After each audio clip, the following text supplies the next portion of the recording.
What's good? We're Back back. Yourself Podcast up in here. About to review round 23, is that right? The Yes. Jordan round. Jordan. And I must say, I'm very exhilarated. I'm excited for this round because we got cracking matchups all across the board, besides two of them. But, big spreads, sometimes equal to weird results, which we saw in the Dragons game last week. Will we get some more weird results? I want to say probably not, but that's all right. How are you, Christopher? Welcome, my friend. Man. Welcome. Excited How for you round feeling? 23. Are you as excited as I am? Yeah, because it has the one game that I've been barking for a month now. And you have been, and I don't think you're going to be barking on the night, mate, because you're going to be on the other side. But the world already knows that, so I'm not breaking news to anyone. But I think I'm going to be barking for the game before it. I truly am excited to watch Broncos run out there and see what they dish up. But again, as always, like we do, schedule one game at a time. And Except if I it's don't Dolphins, think Roosters. I really don't think we're going to waste too much time on this first one. But Souths of War return home to take on the Melbourne Storm, which, if anyone remembers Anzac Day, my God, that was a bloodbath, and I think potentially you could see worse tonight, mate. What are you thinking? Souths. I mean, it depends what Melbourne show up, right? Like, if Melbourne don't give a fuck, think about Penrith next week. This is the week that we've said a few times that these two teams between Penrith and Melbourne will think about the next week after and don't get injuries, want everyone fit. And Dane Laurie comes back, no Edwards. We assume Edwards probably will be back next week to try against Melbourne, as per usual. Eli Katoa out for Melbourne as well this week. South get Seawalks back, which is a plus, because anyone that's not named Dion or Hawkins is always a plus. But Cheekham's still in the lineup playing second row. At least he's not playing centre. Well, Jacob Host went down. Host is finished.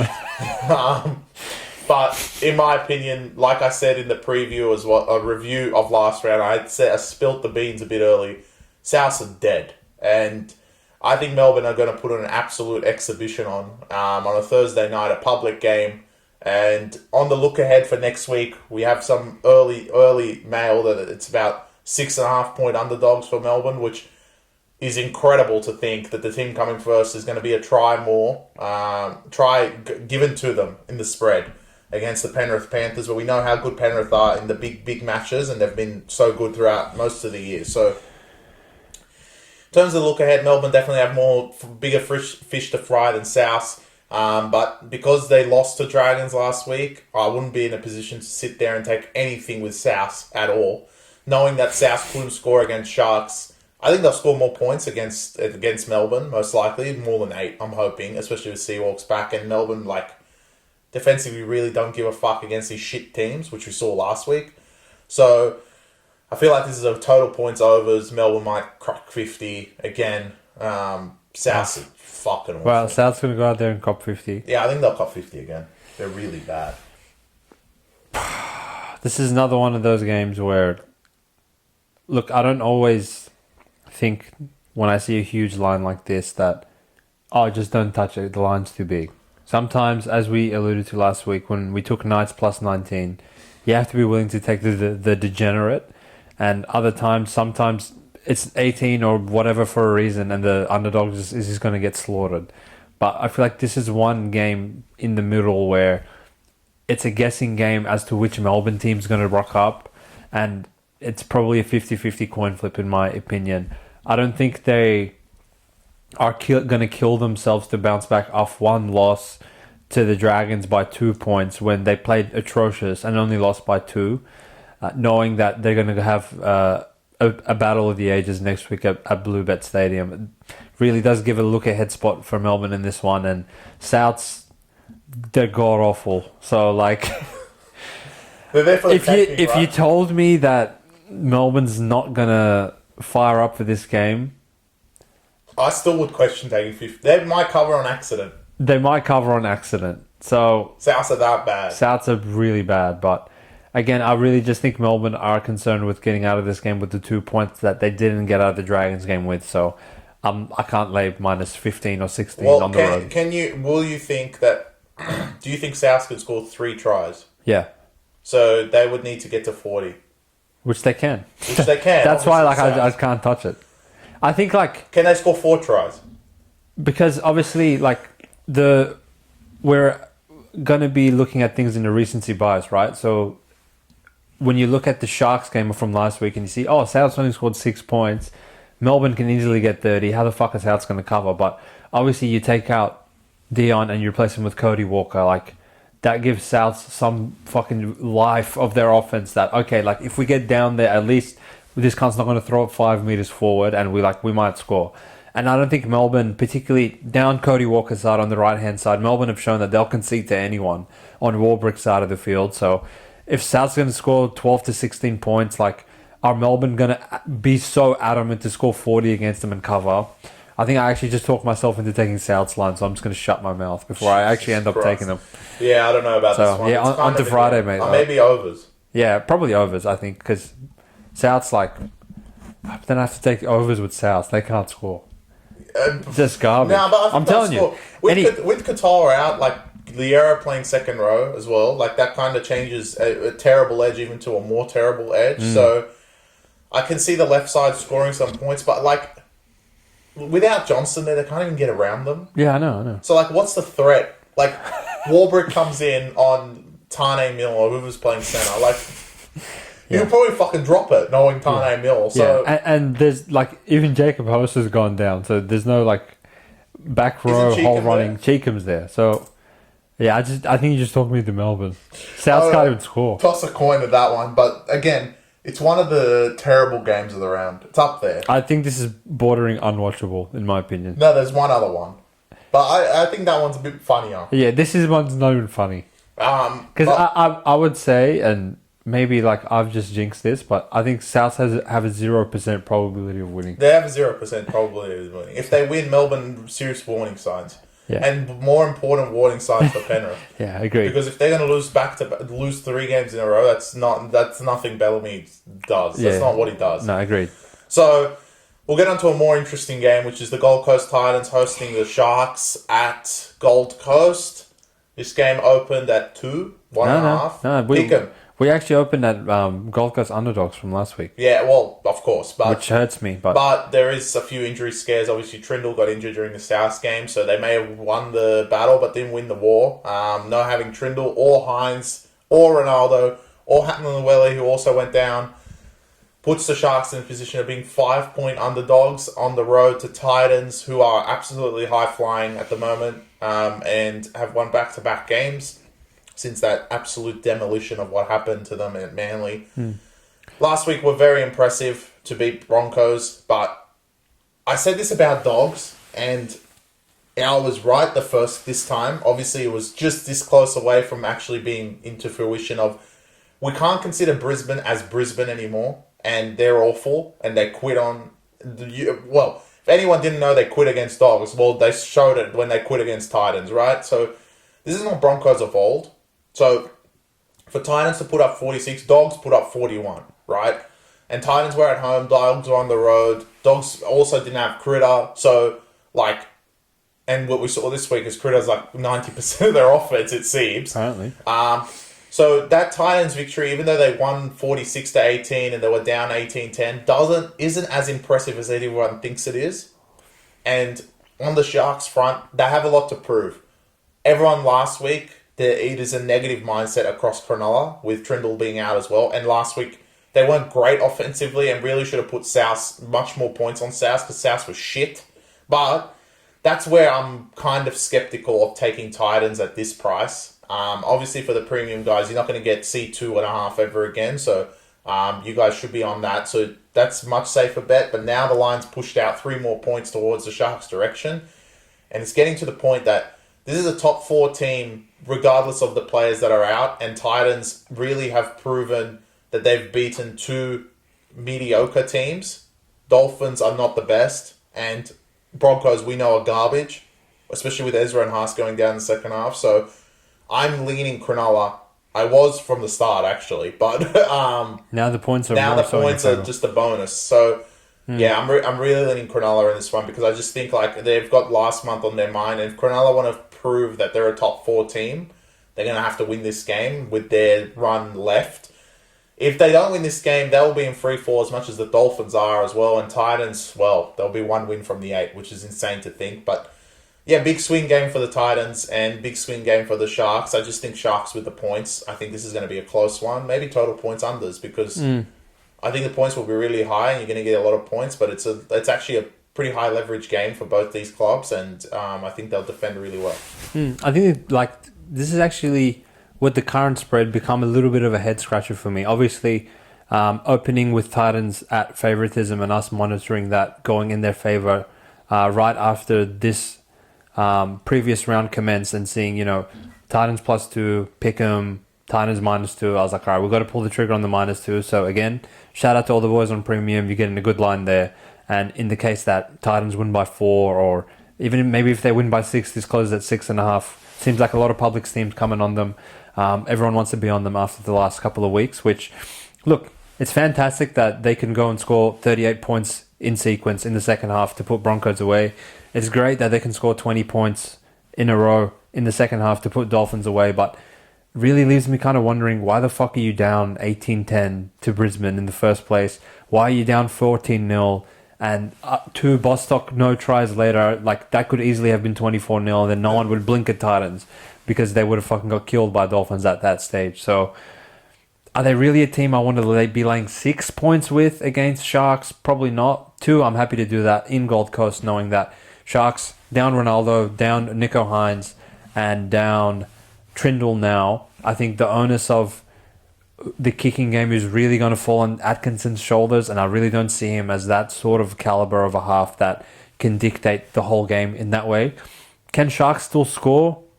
Probably yes. Can Sharks still roll down the field with their pretty good forward pack? Probably yes. Will they be up for the fight considering that these cunts beat them 5 weeks ago? Absolutely yes. Are they still gunning for a top 4 position? Yes. So honestly, if you were to take the current Sharks line, don't take it yet. Wait till game day.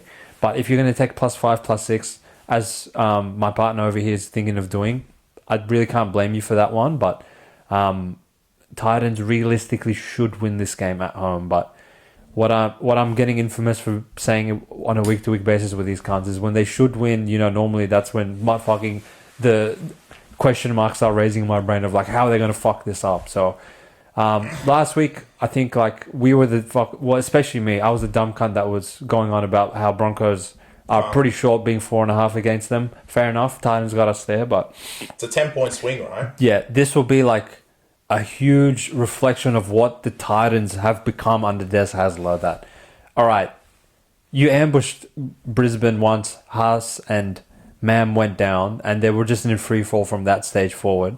And even though no one wants to give Kevy any slack, which he doesn't deserve any, for them to score 4 or 5 tries on the last tackle play is a little bit flukish. So the scoreboard did kind of balloon out, and they did score 3 converted tries in the last 8 minutes, where Broncos may as well have just not even been on the field at all.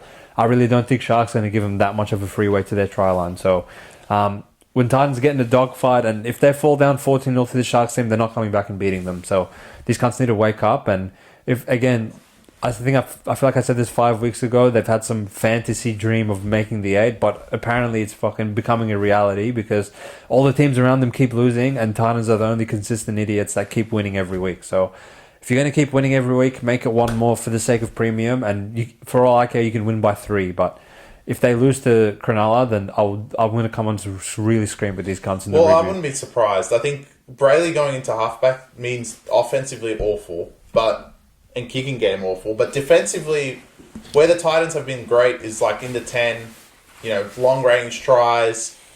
You can't really get that with this Sharks backline. I know Ronaldo's out, but the Sharks backline aren't stupid, one, and they're actually very talented.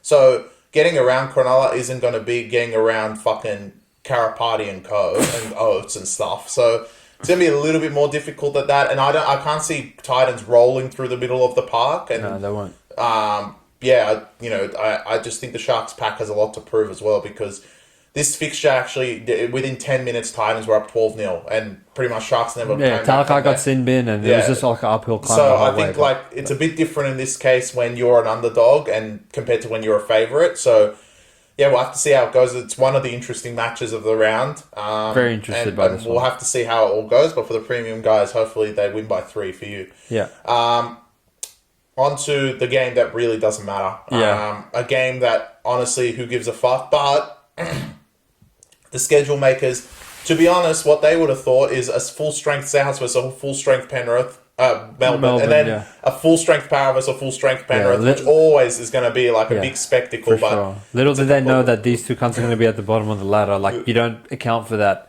when making the schedule in week one. However, again, it seems like a pretty consistent theme now that even the win last week against Warriors is not enough. Obviously, going against the very, very public Penrith Panthers to shorten these lines that Para have been getting. So we saw 18.5 against Melbourne, covered it by half a point. 8.5 against Titans before they had racked up so many wins in a row.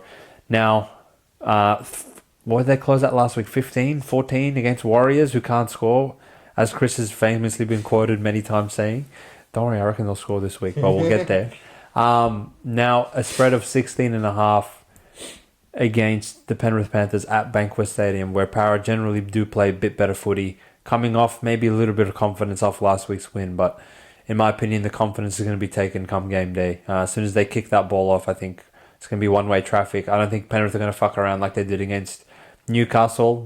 This is a Western Sydney rivalry that I think regardless of ladder position, both teams have a go, and I think Para will have a go, Penrith will have a go, and in a result that both teams have a go, Penrith are just have another gear that Para don't have. Maybe Para looked like they could do something with ball in hand last week against a Warriors team that's just in free fall, but once they go down to the end of Penrith and can't score against them, they're going to end up turning around, getting to their 10-metre line and conceding at will to them. So I think this is going to be one-way traffic. Out of the two spreads of the Melbourne and Penrith, both with the look ahead of them playing each other next week, both around 15, 16 points, both on the road, both against awful opposition, I would be probably more inclined to lay it with Penrith. I think Penrith have more to prove than what Melbourne have. And you could say, oh, well, Melbourne lost last week and Penrith won. But Melbourne losing, we've been saying for weeks it's due because they don't try. And like this last week was just like a shock to the system. Oh my God, Dragons won at $7. But to be honest, Melbourne don't give a fuck, right? So, and their ladder position really doesn't matter because they're going to be first unless they lose next week. So I think there's a bit more to prove on the Penrith side, in my opinion, simply because scoring 20 next week probably won't be enough. And you don't want to, maybe it will be enough, but do you want to leave scoring only 20 points and leaving the door open for Melbourne? And we know Melbourne can score. Penrith's defense have proven that they're much better. But what we saw in the round one when Cleary played and they were at Amy Park without Munster, they scored 0. Yeah, fuck me. That's crazy. And, I don't expect them to score 0 at Blue Bay. That's not my point. But even scoring 20 with this Melbourne offense is a bit all right, okay, maybe you can keep them out to 15, 14, 12. If your defense plays really well, then maybe 12. But compared to round one, the Melbourne offense is much better than what it was round one. Agreed. And they only scored 1 try, which was the Coates try, kick in the air. And, we haven't really spoken about the injuries come back. I'm pretty sure he should be back pretty soon as well. So he might play next week as well. If Edwards plays, Fisher-Harris plays, Coates plays, it will be what everyone wants to see, a full strength versus full strength, right? So, and hopefully Katoa as well, we'll see. But I think it's just a 1 week rest. But yeah, I think Penrith have a lot to prove, and to not put 30 points against Para is not great at all. I would not be surprised if Penrith win this 28-10. I think Melbourne are more likely to put the score up against South, but I think South can score more than what Para can score. Para's offense just looks great because they played Warriors and they're a bunch of quitters, which I'll get to them. But I actually think Penrith have to score 30. If they don't score 30, I'll have serious question marks laying 6 next week with these cunts. Even though I know they're going to be much better next week and have more heart and want to beat Melbourne, but I'll seriously have question marks of taking 6 points, knowing that they haven't proven that they can score more than 20 in most of these games. Obviously, they scored 40 against Dragons, who fucking quit. That doesn't count. Last week, there was no reason to only score 22 against Knights. Can't suck ass. Obviously, the refs call, some shit doesn't go your way, but it's Knights. It's Knights. So to only score that many points and leave it until the end to beat them by 8 is not good enough. And I don't think scoring, let's say, 20 at a max is going to keep you in safe waters from Melbourne, who I know have 14 points in their locker at least. So, yeah, I think they have a lot to show in this game for next week, that they can actually put points on the board, because what Melbourne showed the first time is that they can keep them out pretty well, actually, even with Cleary. So for the ones that say, oh, Cleary didn't play, he played. He was there. Everyone played that day, and they scored 0. If anything, like, they probably had the best lineup of the season. Taylor May, who hasn't played in ages. Correct. Dylan Edwards, which question marks over his fitness, along with Fisher Harris, obviously, for next week. But, look, in my opinion, Penrith have nothing to prove in terms of high leverage games. I think if you've bet against them in semi-final games, regular season games where another top 4 team has come into town, into Bluebet Stadium, you've probably gone broke over the last 4 or 5 years of their dominance. However, they do have a little bit to prove in these low leverage games of, like, I don't think they've been killing it against the spread at all in terms of being massive double-digit favourites that where in previous years, like, you could just blindly take Penrith 13 plus, minus 20, wherever the fuck, like, anytime they played degenerate, and they would just run up the scoreboard on them. But this year, again, if you took 13 plus last week against Knights, you lost. You got a bit unlucky, but in previous years, it didn't come down to luck. Like, Penrith would put these cunts to the sword. So I think this is probably a good get-right spot for Penrith, where they're going to play an opposition that's really not going to throw too much at them, and then I don't see the resilience for Para hasn't been there for fucking 23 rounds, so I don't know where they're going to manufacture it out. Well, look, the only thing I want to say is that this is an iconic fixture, because last year when they beat him with Azzy at Bluebet was really They were fun. bigger underdogs. They were bigger underdogs, right? But that really pissed Penrith off. So, Para, like, you're my closet team, but please fuck off. Yeah. Like, I don't want to piss off Penrith playing Melbourne. That would not what I want to see. So, Para, just fuck off. Para, just fuck off for one round. Yeah, agreed. Now we get on to the good stuff. I want to say from here, except for one game in my book, which this guy's excited for. I don't give a fuck. No, the next 5 games are cracking. Okay, well, the first particularly one, Super Saturday. The first one we can agree with. Maybe, like, I don't know where the bookies can set this line. My team's back. How good? Raiders are playing. I'll tell you where they can set it. Raiders play Manly off a bye. Raiders back at home after their loss to Bulldogs. That implies they have a home. 6-day turnaround. Manly obviously full strength, but the big news for Manly is everyone's fucking back, bitches. Except Kola, but Lehigh returns. Garrick Sub, Olakawatu, Croker, you name it, they're all back. The Manly Seagulls are only 4-point favourites. 4-point favourites. In my opinion, this can only go bigger. And I don't think there's a person lining up to take Raiders. Fuck playing them right now. Yeah, I agree. I think Manly could really rock up the scoreboard. And typically, they actually beat Raiders really well, except for the last game, which they actually hadn't beaten. But anyway, Raiders came back and won. But yeah, I don't think Manly has forgotten that too much, especially that being their only loss at Brookie. Raiders, I want to say good luck. Just I wish you guys the best this week. Yeah, look, this is an interesting one. Again, I don't know. These bookies were asleep at the wheel opening this at -1 in some spots. I had seen everything. And then, if anything, Raiders only did enough to show like the best version of themselves in a very public 4 p.m. slate where everyone was lining up to obviously watch Bulldogs again. And I thought Raiders, like, they didn't do anything wrong. They covered the spread. They almost won outright. They probably, if that game goes for another 5 minutes, Raiders could fuck around and win that game. But instead, we obviously looked at the lineups today. Raiders running out the same ding bats, and obviously mainly bring back all the artillery. Obviously, one more play left to come, which is Tolu Kola, and I'm interested to see what Seabold does with Turbo. In my opinion, the last couple of weeks that Turbo's been at fullback, he's starting to show signs of the caliber of player that he could be, and he is the X factor, the game changer for the Manly Seagulls. If they ever want to win a comp, it's going to be with him at fullback, which I've been beating the table for, saying for weeks and weeks. If they want to fuck around with him in a free roam centre spot, I guess Cole is not the worst player to come play fullback for you, because the strike all around the park is just sickening. But I think Raiders are going to feel the brunt of that strike this weekend, and high leverage spot Papali's 300th game last week where they threw the kitchen sink at the Dogs and came up short. I'm really struggling to see how Raiders repeat that effort across 80 minutes, which, like, the good teams do it quite consistently.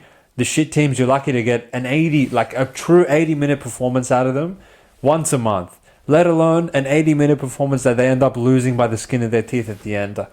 While Manly have been kicking the feet up at home for fucking 14 days, getting healthy, I think, like, borderline Raiders shouldn't even show up. I can't imagine how angry Olakau'atu is. He hasn't played God knows how long. Yeah. Before Origin. Yeah. He didn't even play Origin, for God's sake. He didn't even play Origin, so, yeah, like, it's been a while. And, yeah, we'll see how the Manly offense goes. If you're leaning Raiders in this case, just consider they have to score, let's say, 26 points in my book. Yeah. Because Manly didn't score 30. So... If you think Raiders can score 26, feel free to go take +4, +5, whatever this gets to. But I don't think Raiders get to that. And more likely than not, Manly will score more than 30. So if you just put it in that context, Manly, look, I've been bullish on you guys since day one. I've probably been, if any analyst out there wants to take me on, I've been the first person to say that Manly actually have a turning point and a dark horse in this season. And... They've proved me wrong so far. There's no reason why they shouldn't prove me wrong going forward. This week is a free 2 points as far as I'm concerned against the Raiders, and next week is also the same. So if you guys are as good as I say you are, then you need to fucking kill these stupid green bombs. Yeah. Because at the end of the day, I backed them last week. I got away with it. But they should have fucking won, even though they got every call. But I still think they should have beaten the Dogs. It was a fucking ambush. But... regardless, they came up short. I know they're going to be really G'd up because Papali's first home game after his 300th, but it's Raiders. They can't score at the end of the day, and I don't want to play that against an offense that I know can score. No, I agree. In the Manly the only thing that kind of worries me about Manly, and probably like the first time they played Raiders is a good example of this.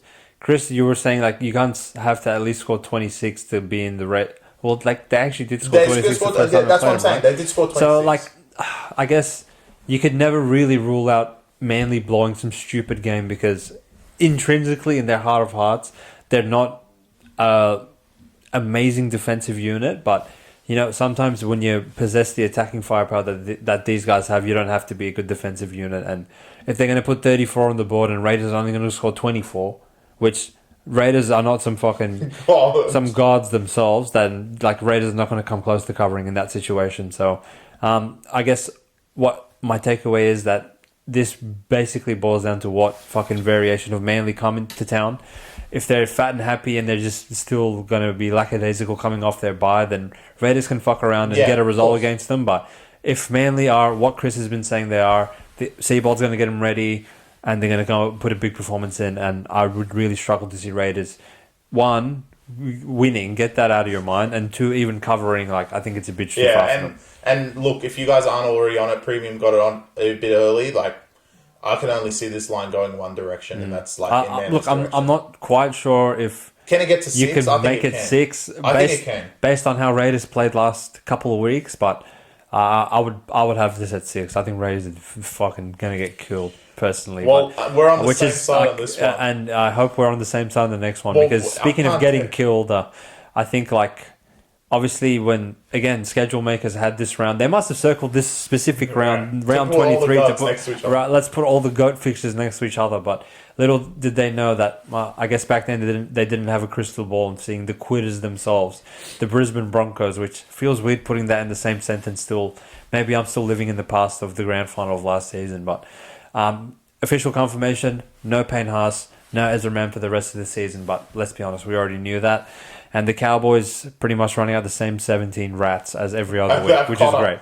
And Ruben Dubin's back. So, in terms of the matchup of this one, opened at -2.5 in the Cowboys' favour, essentially saying these teams are as shit as each other, and we're going to give Cowboys 2 points for home field, and the line is just going up and up and up and up. Every time Broncos breathe or walk a centimetre or exist, the line goes in the Cowboys' favour, and justifiably so, because what the Broncos have put out on tape the last 2 weeks is truly scary. But is the line where it should be. Should it be even higher, Chris? It should get to 10. Is 6 fair? It should get to 10. Double digits? I think it's 10. But I want to...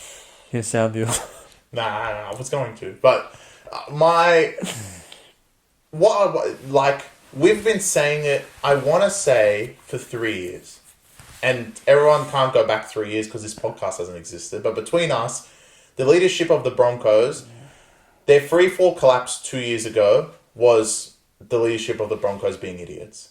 Last year, they had the most freak talent we've seen in a long time on one team. So you would expect them to be great. And they were just blowing out teams until the grand final.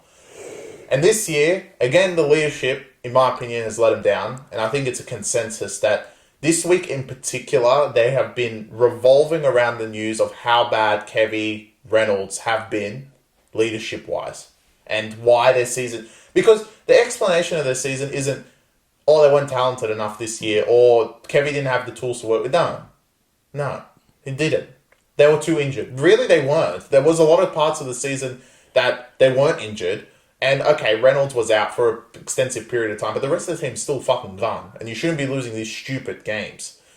So, the fact they have been called out does give me worrying signs of taking Cowboys. Because I know, even though they have quit on the year, these cunts are going to fire up, aren't they? For no reason. And going to prove, Reynolds and Kevy are actually what we want, what we're going to do going forward, and we don't want any change, and this is how the Broncos should be next season.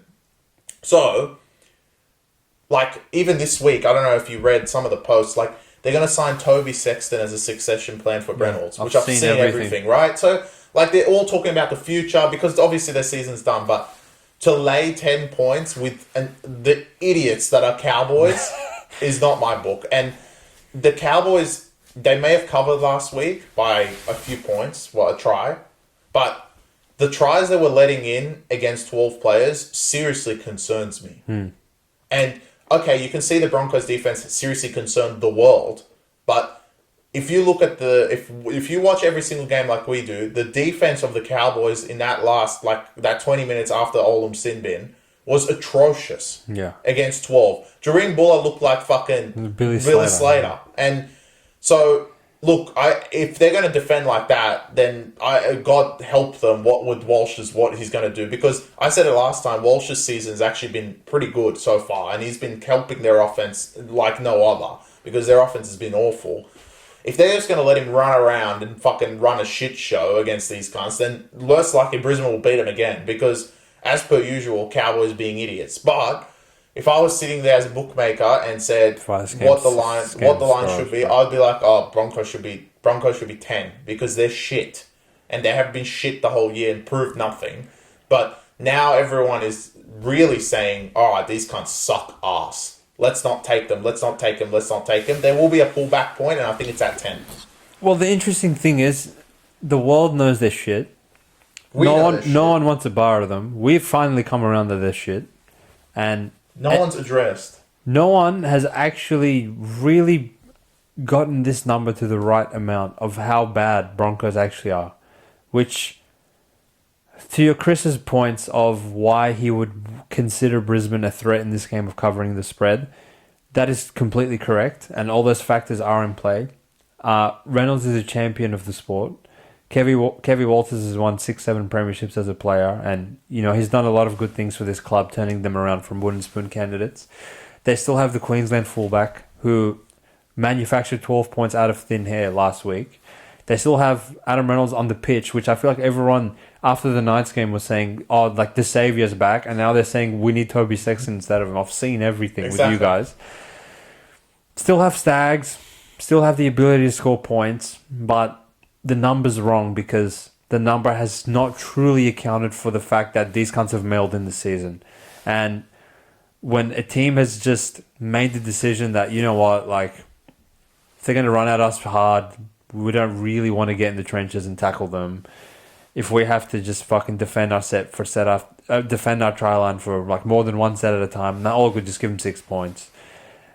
Even in the situation that Reece Walsh, which we're paying all this money to, is doing his job and then some, and literally scoring tries on his own for no reason to get us a 12-point lead, and we're still going to lose by 30 points, then I really struggle to see how you could make a case to only get a converted try with Broncos, knowing that if they dish out what the fuck they've dished out in the last 6 weeks, then a converted try can evaporate in like a minute against them. So I think if the number stays the same, this is a one-way thing of taking Cowboys, which also, in terms of motivational factors, I think we need to mention that the number 12 jersey will be retired for this fixture, and Jeremiah _ Kobe Bryant and will be running out in the 24 jersey. So this never goes in the favor of that team. Rest in peace, Carl Webb. But I have seen stupider, like more. We mentioned it last week. More important occasions where you would think the energy of the building would be with the team that's celebrating the occasion or playing for a purpose, aka Tigers on the Tommy Rigonicus day. But sometimes that can kind of overwhelm teams, and I think the start of this game will be very important in terms of, all right, Cowboys are front-running scumbags. If they're going to go up 10-0, then you're going to blink your eye, it's going to be 24-0 because A, Broncos are going to be like, fuck, here we go again. B, the crowd's going to come to life. And C, the Cowboys is going to front run and throw the footy around, and they're the kings of, all right, between the legs, around the back, chip and chase on second, and Drinkwater is just going to probably have 6 try assists by halftime. But, if Broncos run out there and maybe they fuck around and get a try or two, I've seen weirder things happen in these weird milestone / celebration / remembrance occasions. So, but at the end of the day, we are punters and we've got to go by the numbers and what we're given. And I would probably lean towards the Cowboys in this one. If you're only getting 6 with Broncos like that, I need more. Yeah, I agree. I think he'll get to 10 though. So I think it's like Josh Rogers. I think and Karapani. I think he gets to 10. It's a different story. Karapani. I just want to say, like, Cowboys, like, are they going to have too much dopamine in their blood and start dropping it? They could drop the ball because, like, they're going to be run. They never beat these cunts. And they want vengeance for when they were 3-0 right at the start of the season. How many stars is that? The stars aren't on the line. The stars align once a year. But it's getting there. Obviously, the Carl Webb Memorial, of course, retiring his jersey for the game. Broncos suck ass. Cowboys are back at home after defeating the Sharks. Revenge. There is a lot. And to be honest, Broncos always have it over them. Yeah. So the stars are aligning. But I just think, like, are Broncos too shit and don't give a fuck? This is like when your older brother is like really sick or injured and you're used to him beating your ass all the fucking time and you're like, all right, for this like small time interval, like I can fucking get back at him and he's too piss weak to actually fight back. Yeah, but then this doesn't account for the fact that Cowboys being the little brother in this case are sick in the mind. Oh, you never know. Broncos could just fly in with a sucker punch. So we'll see how it goes. I'm very keen. Very keen. But obviously, who cares? Yeah. Because the most keen game, everyone wants to hear our analysis on this one. The Dragons host the Bulldogs. In my book, for a month I've been waiting for this fixture. It has been so entrenched in my brain because as far as I'm concerned, this is make or break almost for both teams. One of them being more of a top 4 threat than anything else. Dogs, you can't lose to Dragons if you want to make the 4. Simple. And Dragons solidifying, and essentially in my book you can engrave it in stone, making the top 8, because if you guys get to 11 wins, it's over. I don't see you guys not making the 8 if you beat Bulldogs. This spread is way too short. In my opinion, 3.5, there's only one way to lean, which is Bulldogs. So smart money will go and take Bulldogs, which, to be honest to them, if you take the emotion and everything hypothetical out of this game, you take Bulldogs, because why? Our Dragons suck usually. Like, they won one game, right? And most of the time, what we saw against Penrith, that's the performance they dish out. But there's a huge but. And what we've seen, ironically, is, you actually said this last week, is that logically, Dogs should beat Raiders by more than 8. Because Raiders suck. But they didn't beat them by more than 8. So you've got to actually add some of our hypothetical, magical stupidity that we actually add into this analysis that actually makes a huge impact. Like we say about Broncos, like, it should be 10. If it's not 10, take Cowboys. But then our minds are like, can you really lay 10 with Cowboys? They're retarded. So this is essentially that 2.0. Do you dead in the camera want to be against Dragons in this fixture? In my book, that is a hard no. They are probably the most fired up team in the competition right now. Fuck playing them. And as shit as they are, you know they're going to have a fucking crack. So it's up to Bulldogs, who, a team that has a crack every single week. I said last week they were poor. They weren't the best. They could have been a lot better. So I'm like, to beat Dragons, they're going to have to bounce back. If they dish out what they did against Raiders, especially on the road and not having the Belmore crowd, you probably end up losing. And probably lose by margin, because Dragons are not going to fuck around. I can see Dragons really putting them to the sword, but Dogs are the superior team. So if you look on paper, you go, all right, it's kind of the same. But Dogs throughout the whole year have been a top 4 team. Defensively excellent, and they get enough points on the board. The second best defense in the competition for a reason, and you see it week in, week out. But on the other front, it's a coin toss.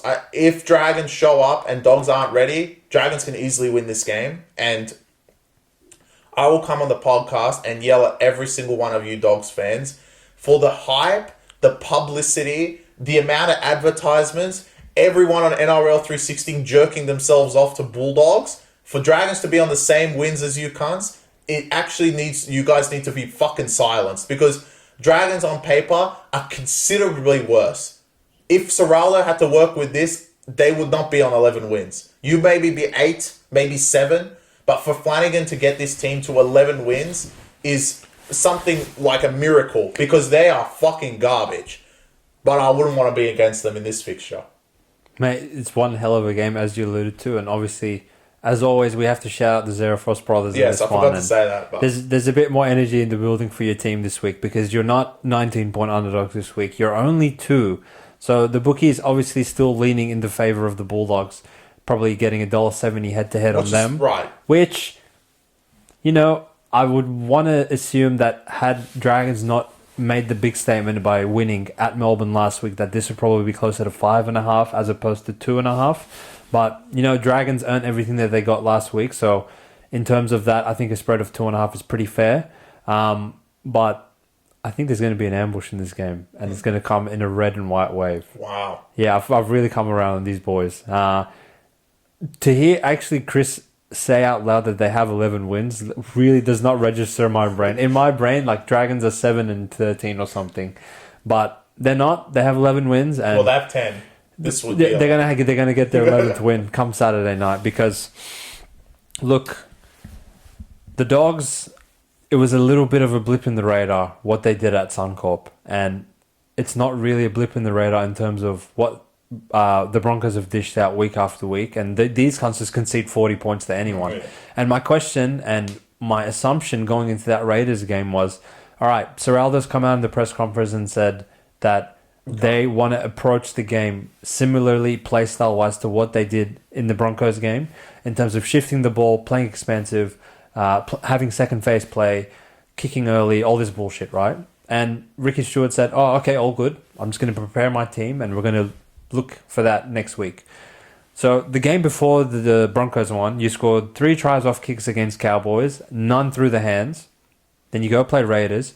Critter scores 1 chip on last over fucking the whole team. I don't know where the fuck the Kyle Weeks was. Maybe he wasn't fast enough to get there. And then you also score the Stephen Crichton bomb up in the air where he gets it and offloads the Addo car. And the kick out one probably should have been a try, but obviously Kyle Weeks saves that one. But again, a stupid decision by Xavier Savage to donate you 6 points.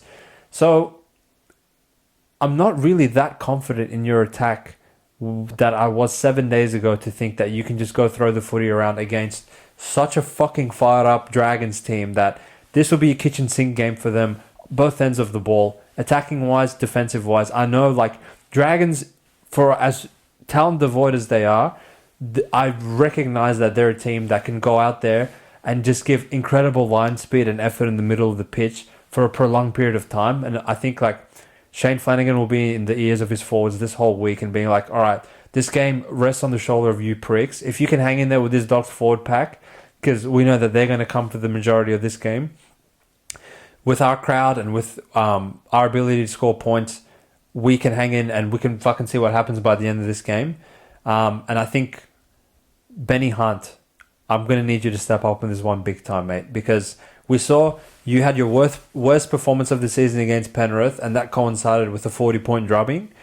And 7 days later, you had your best performance of the season in Melbourne, and that resulted in winning at $6 head-to-head against the ladder-leading Melbourne Storm. So which Benny Hunt's going to come to play, I think a lot of it depends on how his forwards and backs get him up and down the field. But if the forwards can hang in there, I believe in him as the best player on the pitch in this game, and he can get his team home in this one, and Dragons will be winning outright in this one, mate.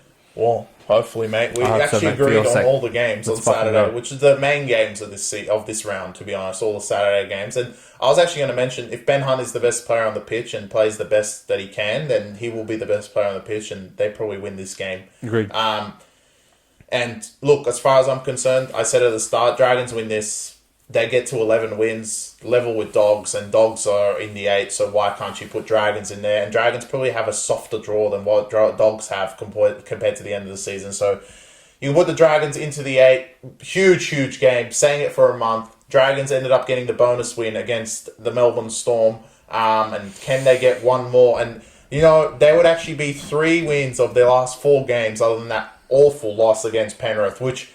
It's Dragons. It's incredible to think where they are right now. And agreed. You know what? You said it last week, but I'll say it again. Shane Flanagan wins this game. I think he's coach of the year. But without a doubt, to get this Dragons team to 11 wins, they're awful. Well, actually, that's a good barometer, right? I think whoever wins this game should just give him coach of the year on the spot. Oh, Dragons still... I don't know. If Dragons still make the 8 and lose by some miracle, this game, and them still... You can still make a case for Flanagan. He's working with nothing. That's what I'm saying. No, but I'm saying if they still lose against Dogs this week... Bro, this cunt is also working with nothing. But just to a higher extent. Yeah. He's still running out Sam Hughes every week. That's true. I think people forget, Kurt Mann, Sam Hughes, Josh Curran. Curran's a decent player, right? But I don't think any of them are world beaters. Much better. It's kind of his own son. Who's Sexton? Sexton may as well be Flanagan. Okay. He has Ben Hunt, who's better than Burton. Burton, Kickow, Addo-Carr, Marnie. They are better, don't get me wrong, but this Dogs roster is not some gods either. We'll see. Which, we knew what the roster was going into the season, right? People still had Dogs winning only 7-8 games, which Dragons, they had probably winning 5. So. Well, Dragons, they had last. So exactly, yeah. No, I agree. Flanagan, he's outstanding, but...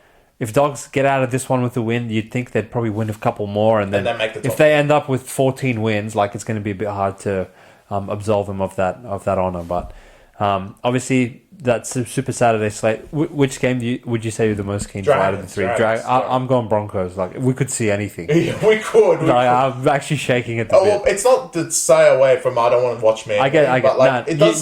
You've been excited for about 4 weeks. It does scare me a little bit. If Raiders win, it'll really piss me off. Yeah, it would send the day after. You cunts are dead on the podcast. Yeah. Fuck these cunts. What's the point having a bite? This is a perfect segue into my moment. Into my moment. This is my moment. I cannot wait to dig into this one. So how about you just sit back, relax, and give me the steering wheel for this one. All right, guys, you know that I have this stupid Under Duress segment, and no one ever fucking listens to me. But majority of the time, I want to say 80% of the time, cunts have been covering for me. And I want to say with arrogance that it's going to bump up to about 82.5% after I put...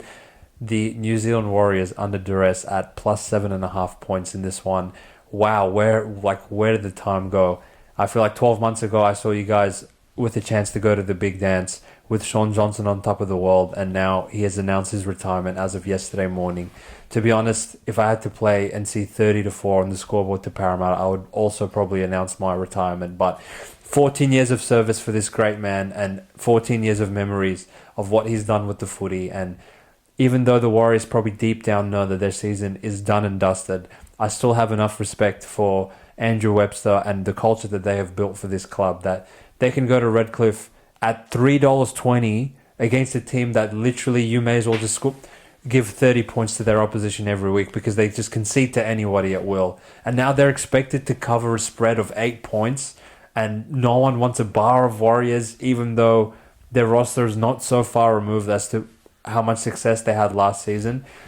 Look, just fucking wake up to yourselves, please. If I've ever wanted, honest, this kills me that I want a team to wake up so bad and just put a good performance in for Sean Johnson. He deserves that out of you guys at the very least.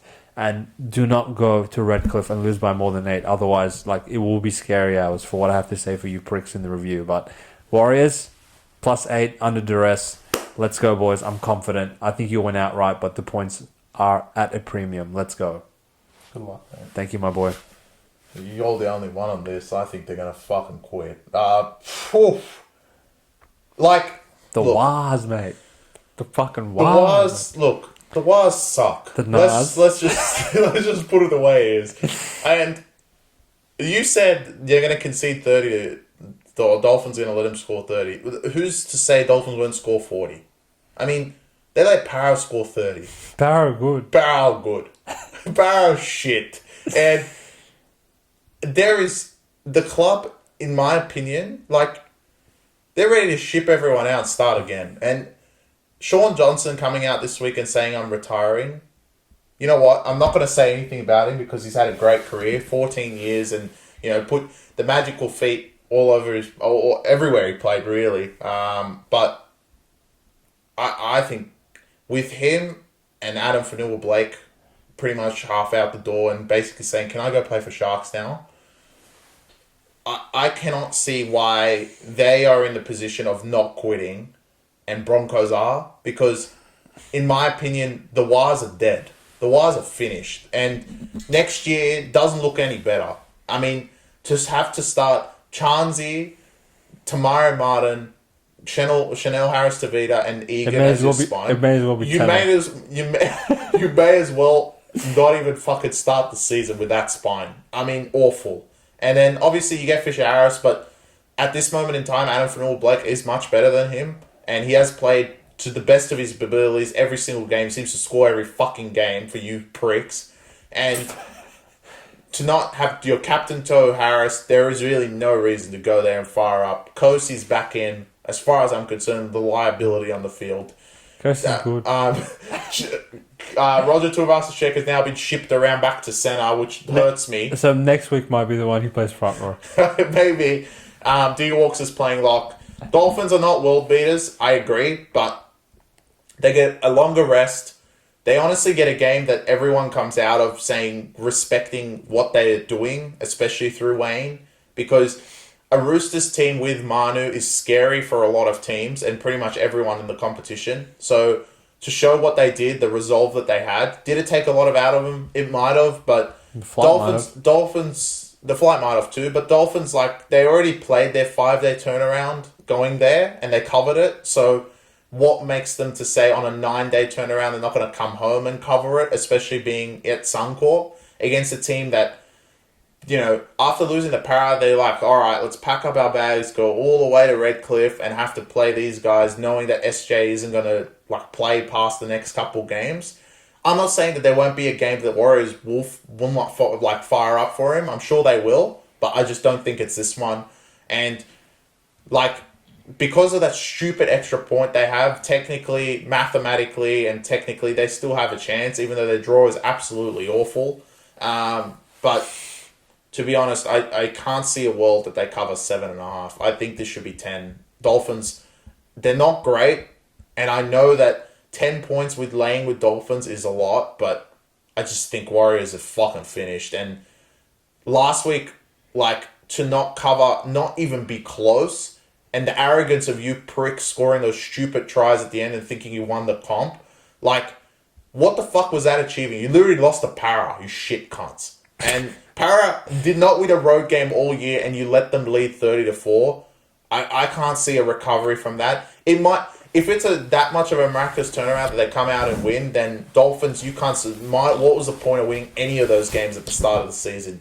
To be honest, you guys shouldn't even sniff the top 8 if you lose this game. So, look, in my are they that bad? In my opinion, this is the game that the Dolphins' season comes to an end. The Warriors one's already come to an end, but they're just here to play spoiler, in my opinion.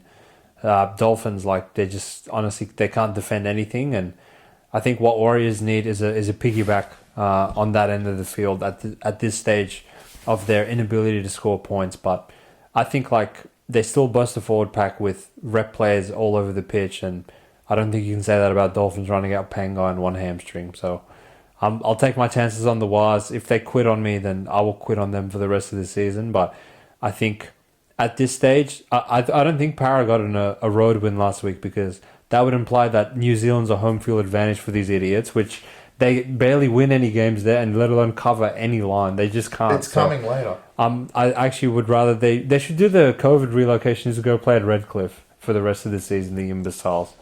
But they'll be winning on Sunday, I'm confident. I don't think the Wires. At all, actually. Into And the final you know what? game of the round. They won't be the only underdogs that will get a result come Sunday. I'm supposed to say it. What, the eye of the tiger? Sound the fucking alarm!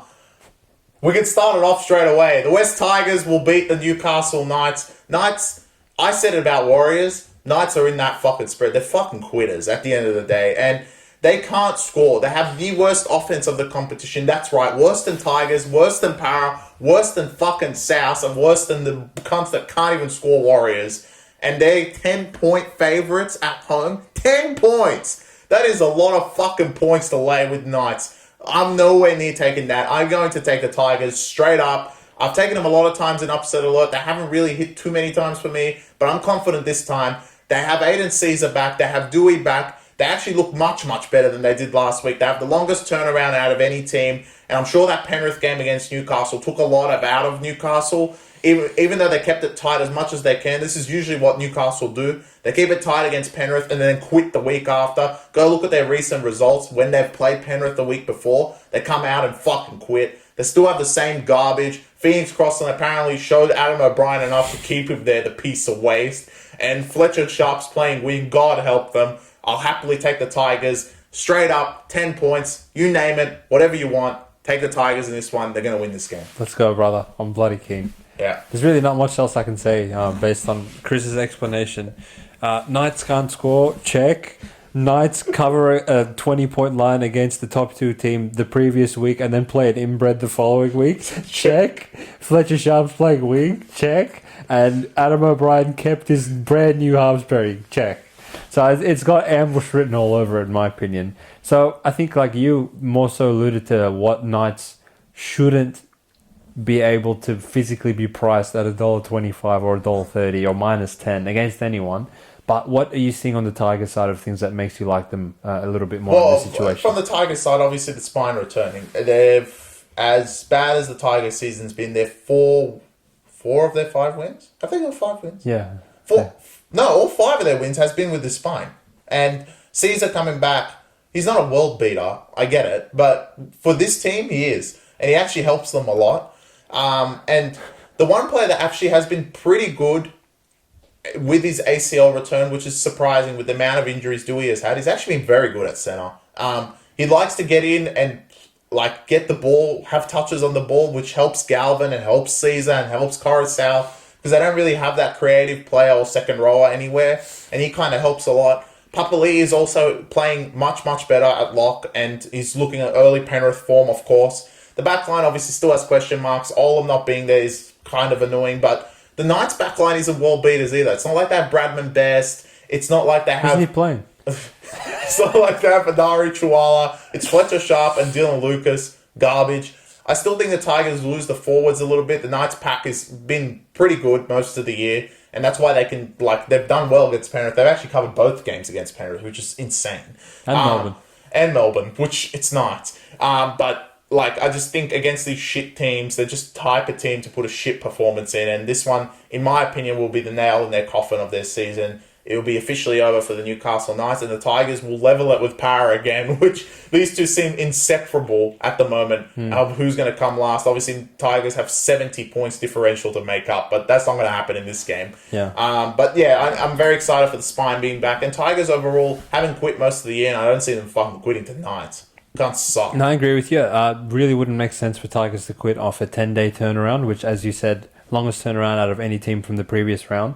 And look, simply put, Knights in the past 3 to 4 years, when they're a massive underdog and everyone thinks they're cooked for the game, you take the points with them. And conversely, when they're a huge favourite, you never want to touch them. Plus, in a double-digit negative spread, like they just very rarely and seldom cover those. So, Knights are lucky to get a win, let alone cover 10. If I had half a brain and wasn't emotional about Sean Johnson retiring, I would probably put Tigers under duress. But that implies that there's duress with them. They're like already dead last. No one gives a fuck about them. Who else would you put, technically? Titans. Manly. Titans. Technically, Titans. Wow. Like, you the rest with you that. cunts. I'll strangle you cunts. You can't lose to these cunts, But, bro. yeah, technically, I could do Manly of like, what's the point of getting all your players actually, back? Cowboys even. You can't lose to Broncos. No. Yeah. Well, in a hypothetical that Cowboys win by 2, will you still be like these weak cunts are fucking garbage? Well, that's why like I wouldn't say -6 is but it would because it has to be a line. It doesn't confirm anything because everyone knows Cowboys suck. So exactly, even if they won by 2, who cares? Yeah. I think Titans is bigger. No, Titans is the best one. Because if you don't cover 5, once it gets to 6.5 and you win by 4, I'd be like, alright. But at the line as is, if you don't cover a try... Nah, I'm happy with Warriors. Fuck these cunts. Cover something. No, you can stick with Warriors, obviously. Titans would be my pick. And your upset alert obviously would be Tigers as well. No, it's Warriors. It would be Warriors. I really think they're going to go out there and win. I don't think they have a fucking shot. For SJ. Anyway, I think Chris and I have a lot on the line this week. Money aside, because that's a fucking... Dragons are playing. We're the type of cunts that bet on Wizards and Pistons, so this is nothing new to us. But Dragons, I think Chris circled this one on his calendar about 5 weeks ago, and the part of me is surprised you didn't put him upset alert because maybe you just don't want the kennel coming after you for the 10th week in a row, which is fair enough. I kind of like Tigers. You don't want to beat the dead drum, but Tigers are comical, so that's fantastic that you're on them. Again, I feel like the general theme of this podcast is you put your neck out on the line against bigger fan bases that will come at you harder. Roosters, Dogs, Penrith, and I'm just more so lurking in the background, just calling out the shit cunts that no one cares about. So Warriors, you do fit the bill of rats that literally I don't think anyone even remembers that you're in the competition after that Power game, because if anyone actually gave a shit about you, I wouldn't be the only cunts roasting you. 30-4? 4. Yeah, but... Power give out fucking 4 to anyone. But everything kind of subsided because Broncos lost the next day. Yeah, you're right. That was the bigger one. Just awful. So and the public's all on Broncos. Yeah, Warriors, I'm going to have my fucking Well, you could strangle a few teams this week. Titans, especially. Titans, Manly. Manly. If Manly lose, I might not show up on set. I'm dead. Yeah, I think cunts will come for you. Sunday, who cares? Warriors, I'll strangle you. Titans, especially. Titans could fuck my whole weekend up. Because I very reluctantly took those pricks. So we'll see what happens. But again, obviously, win, lose, or draw will be here on Sunday. We hope you guys are here in the comments ready for us. Whether you praise us, roast us, call us retarded. We don't have any scarves today. So whatever you're doing, keep doing it. And we look forward to the bickering and the banter in that case. Anyway, enjoy the round of footy ahead, everyone. And we'll catch you guys for the round 23 review. Go the Waz. Let's go.